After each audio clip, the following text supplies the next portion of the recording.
Assalamualaikum warahmatullahi wabarakatuh. Perkenalkan, nama saya Nisa Lutfi Aziza. Saya dari kelas B semester 6 Prodi Bimbingan Konseling Pendidikan Islam.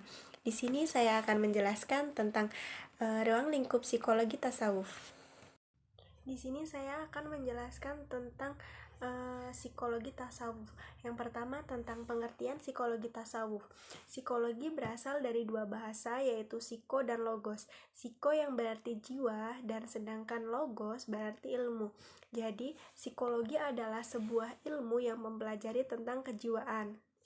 Yang kedua yaitu tentang pengertian tasawuf. Nah, tasawuf di sini secara bahasa memiliki pengertian sikap mental yang selalu memelihara kesucian diri, selalu beribadah, hidup sederhana, dan rela berkorban untuk kebaikan. Nah, biasanya psikologi tasawuf ini disebut dengan akhlak yang baik.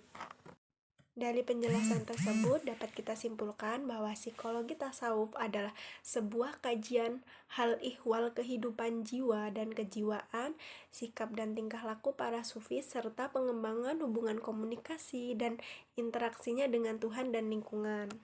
Penjelasan selanjutnya yaitu tentang objek kajian psikologi tasawuf. Nah, objek kajian psikologi tasawuf ini didasarkan dari pengalaman-pengalaman sufistik yang dirasakan oleh para kaum sufi.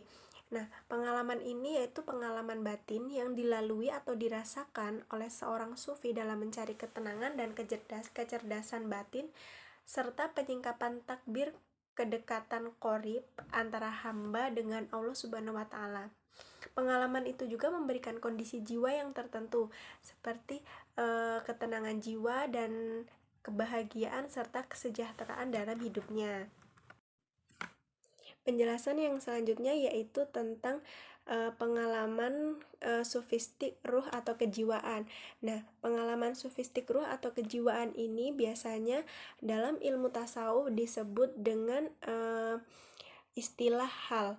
Dalam buku Abu Dinata, Harun Nasution mengatakan bahwa hal merupakan sebuah sikap mental, perasaan senang, perasaan sedih, ataupun takut yang diberikan oleh Allah Subhanahu wa Ta'ala sebagai anugerah kepada kaum sufi. Biasanya hal ini terdiri dari beberapa sifat atau masalah. Yang pertama adalah al-khauf. Al-khauf ini berarti takut. Yang kedua adalah tawadu. Tawadu ini adalah rendah hati. Atau yang selanjutnya yaitu biasanya terdiri dari takwa. Takwa ini berarti dia patuh terhadap ketentuan Allah Subhanahu wa Ta'ala. Yang selanjutnya adalah ikhlas. Yang selanjutnya yaitu al-uns. Al-uns ini adalah rasa berteman. Selanjutnya ada al-wajh.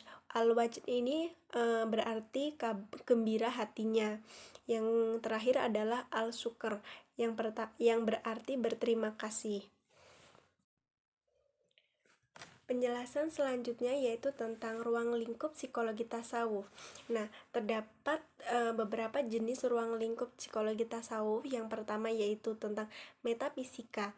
Metafisika adalah hal-hal yang di luar alam dunia atau bisa juga dikatakan sebagai ilmu goib. Di dalam ilmu tasawuf banyak dibicarakan tentang masalah-masalah keimanan, tentang unsur-unsur akhirat dan cinta seorang sufi terhadap Tuhannya. Yang kedua yaitu tentang etika.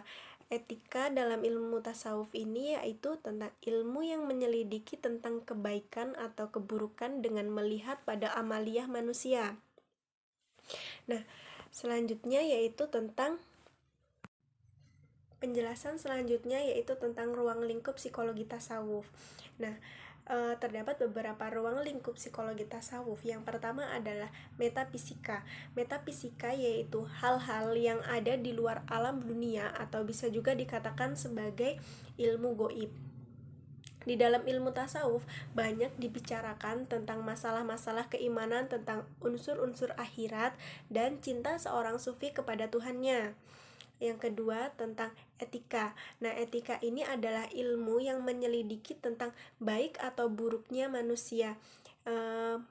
dapat dilihat dari amaliyah manusia tersebut. Dalam ilmu tasawuf juga banyak sekali unsur-unsur etika dan ajaran-ajaran akhlak seperti habluminallah dan habluminannas. Yang ketiga yaitu tentang psikologia.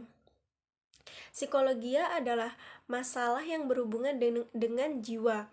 Psikologi dalam pandangan tasawuf sangat berbeda dengan psikologi modern. Psikologi modern ditunjukkan dalam menyelidiki manusia bagi orang lain, yakni jiwa orang lain yang diselidikinya.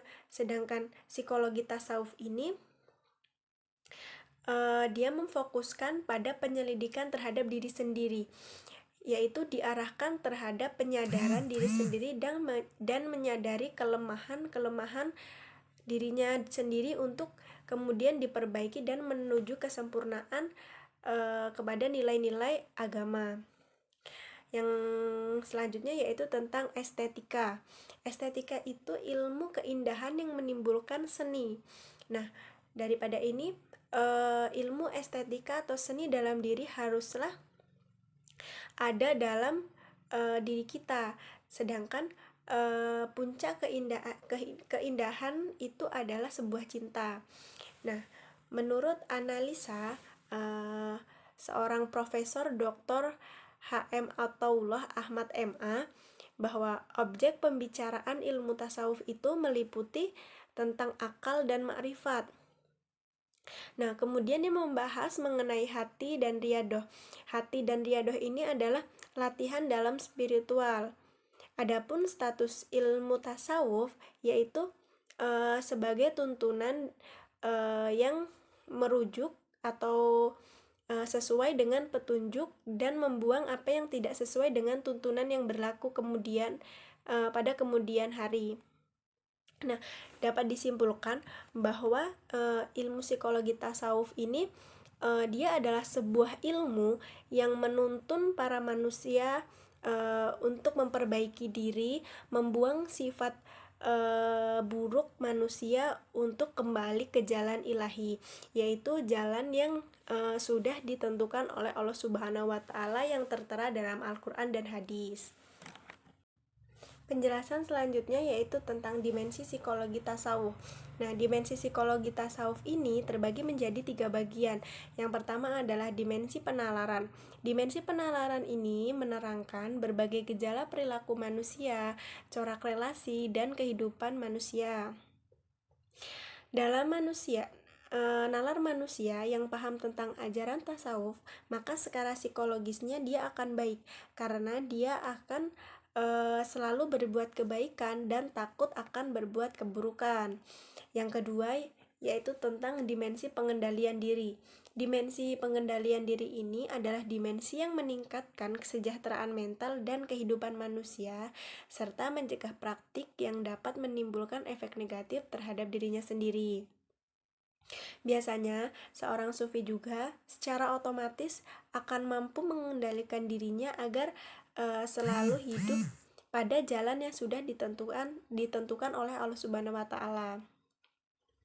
Yang ketiga yaitu dimensi peramalan. Dimensi peramalan ini yaitu dimensi yang membuat pikiran tentang pola perilaku manusia dalam berbagai situasi dan akibatnya pada masa yang akan datang. Seorang sufi akan mampu meramalkan dampak apa yang akan dia lakukan di kemudian hari. Misalkan seorang sufi melakukan judi, dia akan dapat meramalkan hal buruk apa yang akan dia peroleh ketika dia melakukan hal judi tersebut. Nah, selain itu juga dimensi psikologi ini memiliki fungsi juga.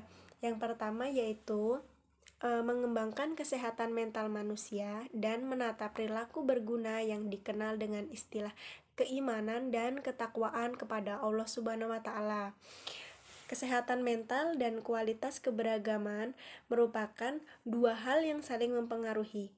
Mental yang sehat mempengaruhi kualitas keberagamaan dan kualitas keberagamaan mempengaruhi kesehatan mental. Sekian presentasi dari saya. Mungkin itu saja yang dapat saya sampaikan. Saya akhiri. Wassalamualaikum warahmatullahi wabarakatuh.